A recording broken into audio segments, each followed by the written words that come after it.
అదే అండి, ఇన్ జనరల్గా మనకు కూడా బయటకి మన సొసైటీకో లేదా మన ఆఫీస్కో మన స్కూల్స్కో అంటే క్లోజ్ ఫ్రెండ్స్ దగ్గర తప్ప మన పర్సనాలిటీ కంప్లీట్గా ఎవరి దగ్గర చూపించాం. మనలో కూడా 2-3 ఉంటారు. సో అలా ఇంకా చాలా ప్రశాంతంగా ఇప్పుడు నేను నా లైఫ్లో ఎవరి దగ్గర ఉంటాను. ఆఫీస్లో ఉండలేను, క్లోజ్ ఫ్రెండ్స్ దగ్గర ఉండగలను, లేదా మా అమ్మ నాన్నల దగ్గర ఉండగలను. సో ఆ ఎమోషన్ని I try to connect with my mother character and my girlfriend character, Leela character. So remaining insecurities క్యారెక్టర్కి ఏంటంటే నేను బాగా కష్టపడింది ఆ మెల్లకన్ను పెట్టేదానికోసము అండ్ ఆల్సో షూట్లో ఆ ఛాలెంజెస్ కోసము తప్ప ఆ రిమైనింగ్ భయం, బయట జనాల దగ్గర మనం పడే బెదురు అది తెలియకుండానే మనలో ఐ డోంట్ నో వై మన అందరిలో చిన్నప్పటి నుంచి ఆ ఫియర్ ఉంటుంది కాన్స్టెంట్గా. దానికి నేను పెద్ద వర్క్ చేయలే. అంటే జనరల్గానే ఉంటుంది మనలో భయం కదా.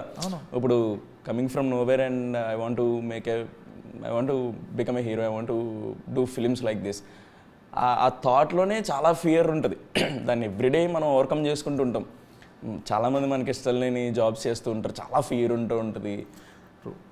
అట్లా ఆ ఫియర్ కోసం పెద్ద కష్టపడక్కర్లేదు. ఎవ్రీడే మనకి మన సొసైటీ చాలా ఈజీగా ఇచ్చేస్తుంది మనకి. ఫియర్లో పెట్టి మనల్ని అట్లా చాలా పాలిష్డ్గా గ్లోరిఫై చేస్తుంటారు. Correct word conditioning. ఆ కండిషనింగ్లో ఉంటాం కాబట్టి ఇప్పుడు సురేష్ క్యారెక్టర్ ఉన్నాడు, సురేష్ క్యారెక్టర్ దగ్గర కానీ లేదు అంటే ఇంకా వేరే క్యారెక్టర్స్ చాలామంది బుల్లీ చేస్తుంటారు. ఈ లైఫ్ పాపం చాలా హ్యాపీగా ఉంటుంది వాళ్ళ అమ్మ దగ్గర, వాళ్ళ నాన్న దగ్గర, ఈ క్లోజ్ పీపుల్, ఇటుకో బెండకాయన ఫ్రెండ్ ఉంటాడు ఆడి దగ్గర, ఈ లీలా అనే దగ్గర. అది చాలా హ్యాపీ గోయింగ్ పర్సన్, చాలా చిల్ పర్సన్ చెప్పాలంటే. ఆడికి ఒక మంచి క్యూట్ యాంగిల్ ఉంటుంది, వీళ్ళ దగ్గర చూపించుకోగలడు. ఆ రిమైనింగ్ ఎవరైతే ఎక్స్ట్రా క్యారెక్టర్స్ ఈయన ఎప్పుడు బుల్లీ చేస్తూ ఉంటారో అది ప్లే చేయడం నేను పెద్ద ప్రాక్టీస్ ఏం లేదు, ఓన్లీ మెల్లకనే చాలా బిగ్గెస్ట్ టాస్క్ టు ప్రాక్టీస్. ఆ ఫియర్ అనేది కాన్స్టెంట్గా ఐ టుక్ ఇట్, అది నాలో ఉంది.